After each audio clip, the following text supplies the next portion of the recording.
I'm not sure how much y'all have practiced since getting back from the Bahamas, but I'm curious. None, none. Have you been around the team at all to kind of see where they're at mentally? Do you feel good about where y'all are at, from a mental standpoint? Well, I think, anytime you've played the way that we have, the last 3 out of 4 games, I mean, we need to play better basketball than we have, and so, how we are mentally today when we go down to practice as opposed to how we are mentally, at 8 o'clock on Wednesday. I mean, they're two different things, so, I know how I am mentally. I'm not sure how they are, but I know how I am. And then also, Layden Blocker, he didn't play a whole lot the first 4 games, but he gave y'all really quality minutes down there in the Bahamas. Just was there something that you had seen from him in practice that led you to believe that that kind of performance was coming from him, or is it just a matter of getting in the game and making the most of his minutes?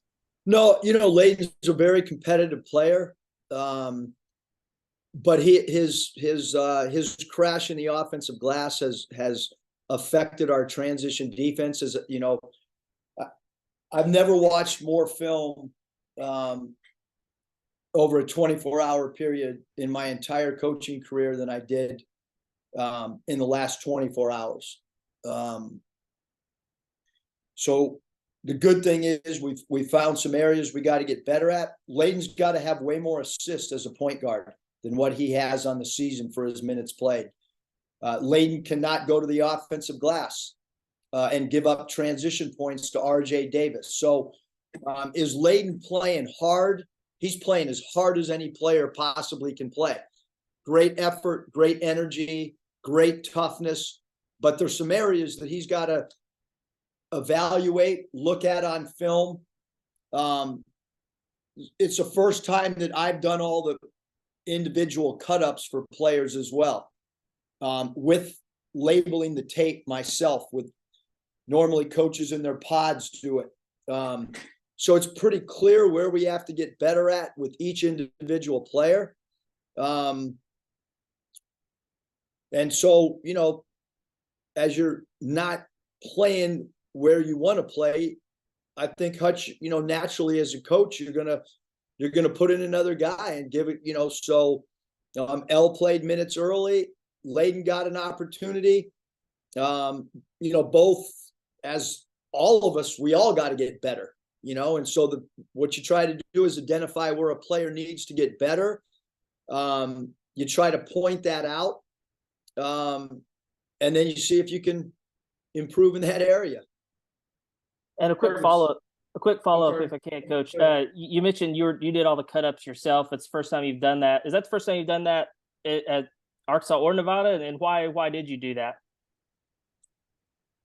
Because I wanted to break down every single little tiny detail that needs to get cleaned up, and I wanted, I wanted the responsibility, or the voice to come from the head coach on exactly what areas we want each guy to get better at.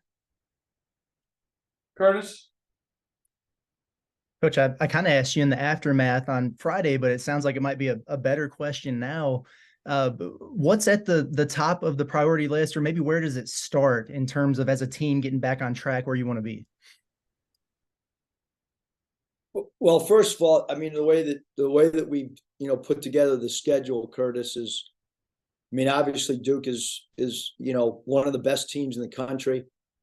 You look at this team and, their center is a lottery pick. Proctor, one of their guard / wings is a lottery pick. So we're playing against 2 lottery picks.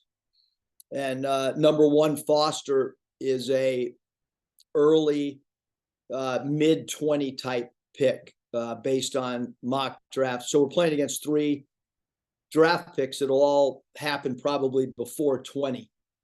So we're playing against a really good basketball team with some guys that made a decision to come back and play college basketball after they got some guys on their team that would have been first round picks last year. And they came back to get better. And then we got another game, and then we got Oklahoma. It's as brutal a stretch as I've experienced. And but we need some better performances individually, both sides of the basketball. We're fouling way too much off the ball. We've broken down our fouls per minute. We're not creating nearly the amount of steals. Joseph Pinion has played very, very limited minutes and has similar steals to some of our guys that have played over 100 minutes more than him. So defending without foul. If we were fouling a lot and getting a lot of steals, that would make sense. But we're fouling a lot and not getting steals. Probably a recipe for being where we are. That's one area that goes hand in hand. If you're going to be overly aggressive by fouling, then you should be getting steals. We're just fouling people 30 feet away from the ball just because we're fouling them. And, you guys can do the fouls per minute and all that, but got to do a better job defending without fouling, got to create more offense through our defense. Now, maybe the personnel is not going to work doing that, but we have to get a lot better than what we have been in those two areas for sure. And you mentioned the schedule. This is obviously the first year for the ACC SEC Challenge.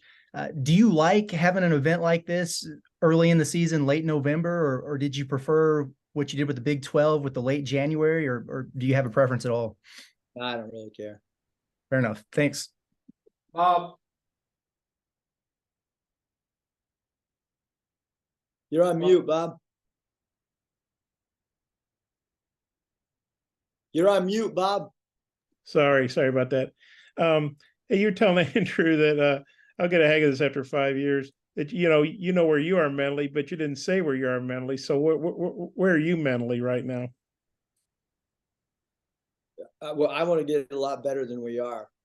When that happens, how that happens, we're still trying to work through all that, Bob. But you guys will ask me a question, and I'll identify the answer in a very clear manner. As far as I mentioned the defending without foul, and I mentioned the lack of steals. Offensively, a lack of assists. We need way more assists. The ball's got to move way better than it has. So those are areas that that we got to improve in.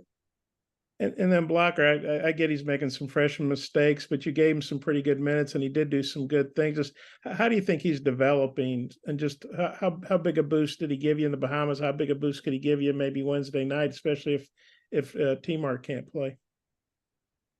Yeah, no, I think again, Layden's effort phenomenal, toughness phenomenal. Defensively, we get we had a guy at a career high at the point guard position in RJ Davis. Like we got to guard him better. That's all of our guards that were assigned to him, Layden included, because Davis had a career high. So,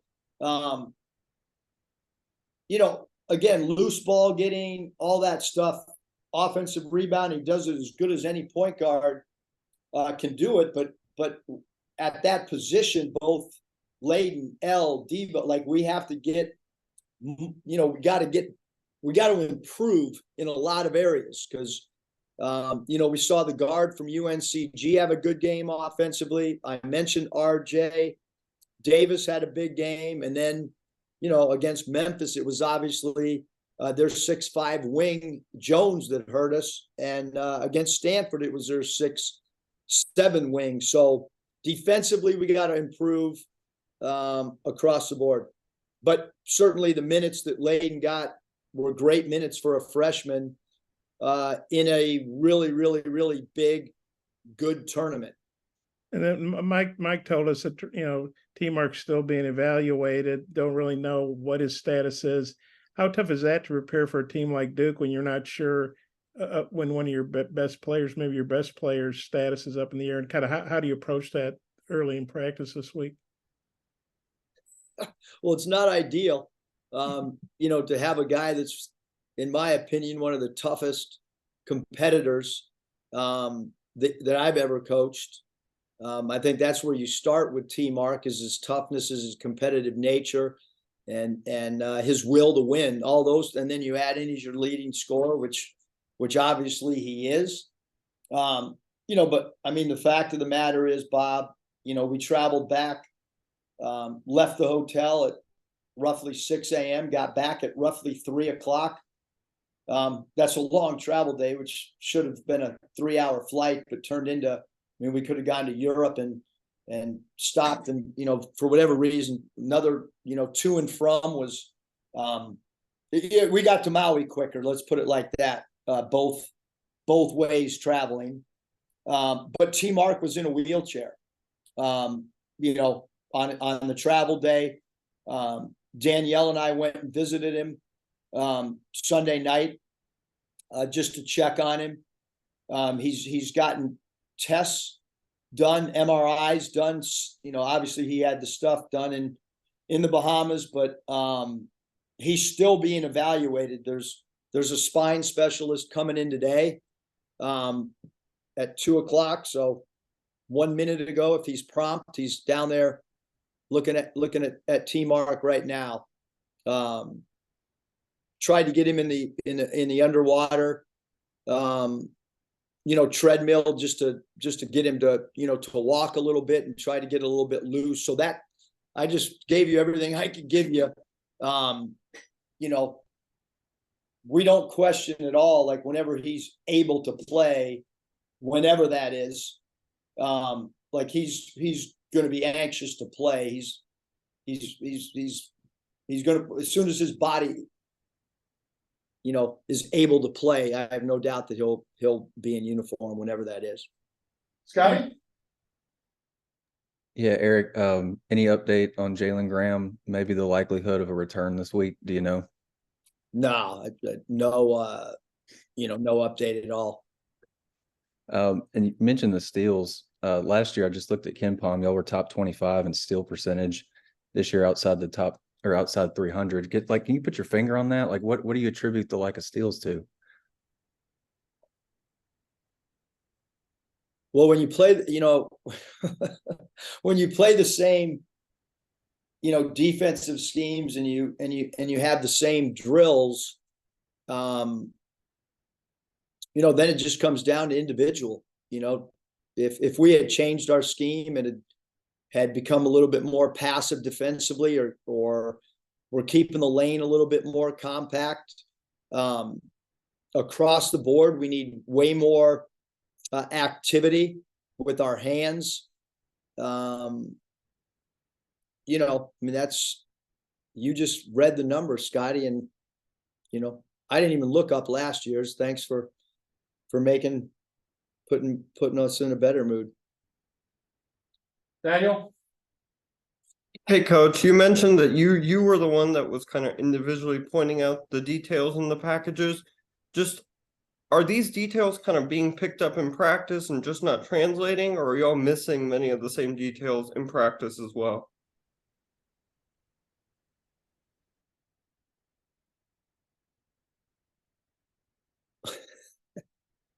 Well, we haven't practiced in a week, based on the schedule. I think every team should, whether you're a NFL team, an NHL team, what are we, 7 games into the season? I'm pretty sure that unless you're talking to a coach whose team is undefeated, I'm sure that there's a lot of things that need to be pointed out and directed. I mean, if you think that we're not talking about areas that we need to improve on, and then them translating or not translating, I mean, I don't know how you want me to answer that. I mean, I really don't. We took the 3 games. We played 3 games in 3 days. Obviously, when you play Stanford and the game ends and it's 11:30 at night, unless you guys have some way of having a player rest and you play less than 24 hours and then you start your prep, you're not going to be able to do what we call our cleanup. You kind of got to go to the next game and prepare because you only got about 2 film sessions and a walkthrough in a ballroom. And then you have another game less than 18 hours after that one. So yesterday's the first time we really had the opportunity through video to break down our own cleanup, because we went from one team's prep to the next. And quite honestly, this isn't a long prep either because we took off Saturday and Sunday. Very seldom do we take 2 days off, but we did based on 3 games in 3 nights. Jackson, final question. Jackson? All right. Bob, final question. Okay, Eric, how long does it take to do cut-ups? All those cut-ups you did. Well, Bob, when you do 3 games well, I shouldn't say 1 day because the flight was, I don't know, we were probably on the plane about 7 hours because we had to land in Miami, do paperwork in Miami. And then, so that was 7 hours. And then yesterday, it was probably about 14 hours to do the 3 games because I went every single play. So whoever was in the game basically got every single play from the last 3 games. And luckily I got a real good staff and told me to stop instead of going back to the UNCG game because I went in reverse order of how we broke it down and moved on to Duke film today. So just 14 hours of your life. Yeah, that I can't get back. That was good. Thanks, Coach. Appreciate your time. Thanks, Eric.